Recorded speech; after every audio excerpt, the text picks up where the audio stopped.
నమస్తే, welcome to NSTV news. నేను అనుష. ముందుగా హెడ్లైన్స్ చూద్దాం.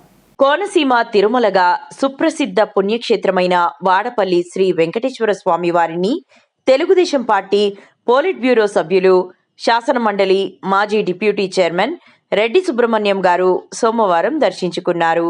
ఆలయానికి చేరుకున్న ఆయనకు ఆలయ డిప్యూటీ కమిషనర్ ఈవో నల్లం సూర్య చక్రధర్రావు మరియు అర్చక బృందం ఆలయ మర్యాదలతో ఘన స్వాగతం పలికారు. అనంతరం రెడ్డి సుబ్రహ్మణ్యం గారు స్వామివారిని దర్శించుకొని ప్రత్యేక పూజలు నిర్వహించారు. దర్శనానంతరం ఆలయ మండపంలో వేద పండితులు ఆయనకు వేద ఆశీర్వచనం అందజేశారు.